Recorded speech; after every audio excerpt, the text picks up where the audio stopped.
killing fields of southern Sudan, boys as young as 12 are fighting a war. They are the boy soldiers of the SPLA, children marching into Africa's longest and most brutal civil war. The soldiers have little to eat and even less to wear. Many have never been to school and cannot read or write and don't even know how old they are. But they have guns and are ready to kill. Some of their guns are captured from the enemy. Others are given to them by friendly governments in neighboring states. But the rebels are also armed by black market arms dealers around the world. As the civil strife continues and hundreds of thousands of people are starving to death, South African arms merchants seem to have found a lucrative market for their military hardware.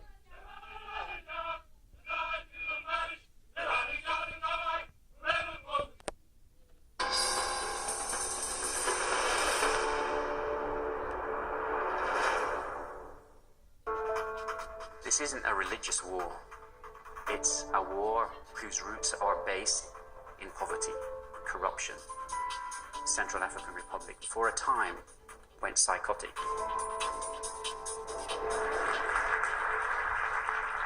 You know, here we have a country that has 4.5 million people. It's a little bit smaller than the state of Texas.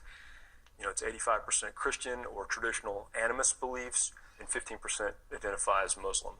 But here's how the people in the Central African Republic identify themselves. And I'm going to refer to Central African Republic by the shorthand that we sort of all default to, CAR, so if you're confused, that's what I'm talking about. This is a map from a high school geography book, and it shows the ethnic groups. And there are more than 50 ethnic groups and subgroups. It's also a nation filled with treasure, literally. Fairly famous for its diamonds.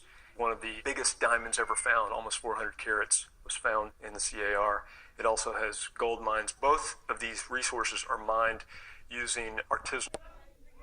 Rebel leaders deny this, saying that they capture all their arms from the Muslim enemy in the north. Like last year, we captured more than 3,000 rifles, G3 rifles. And these are the rifles we succeeded to arm some of them. We captured more than 16 tanks, T-55, and these are the weapons we have. The SPLA has an estimated 25,000 soldiers under arms, and it is simply impossible that they could have captured all their weapons. The weapons in the Sudan comes mainly from two sources. Black market arms dealers, and then the weapons legally purchased by the Sudanese government. Dr. Yaki Potgieter, a former Defence Force officer, has investigated illegal arms deals in Central Africa for several years. I know that there's some South African arms dealers that's currently selling weapons to the SPLA specifically in Sudan. Several South African arms dealers have armed the SPLA. At least 2 Johannesburg arms dealers have had extensive deals with the SPLA. Earlier this month, a Belgian national was deported from Johannesburg for allegedly selling arms to, amongst others, the SPLA. Another weapons dealer was murdered in 1994 while trying to find weapons for the rebel movement. The free market weapons dealer, black market weapons dealer, is definitely not driven by morals, he's driven by profit. And the weapons goes to the highest bidder. Weapons in the Sudan are not only used for waging war, but also to kill civilians, to loot, to rape. There are an estimated 1.5 to 2 million illegal guns in the area. Everybody in southern Sudan, it seems, has an AK-47. Sudan is the biggest country in Africa, stretching from desert in the north to lush forest in the south. It is a potentially rich land with a diversity of people. But for several years now, television viewers around the world have come to associate Sudan with images of hunger and starvation. At this very moment, hundreds of thousands of people are starving to death or are in urgent need of humanitarian aid. But Sudan is also home to Africa's so-called forgotten war. Since 1983, more than 1 million people have been killed in southern Sudan.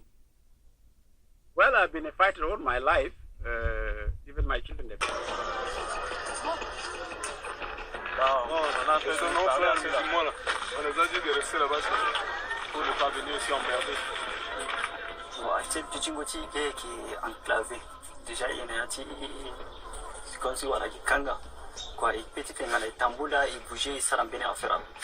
Un musulman, chantier, Lolita, Yefalo, décision qui a centrafricaine à Boudara.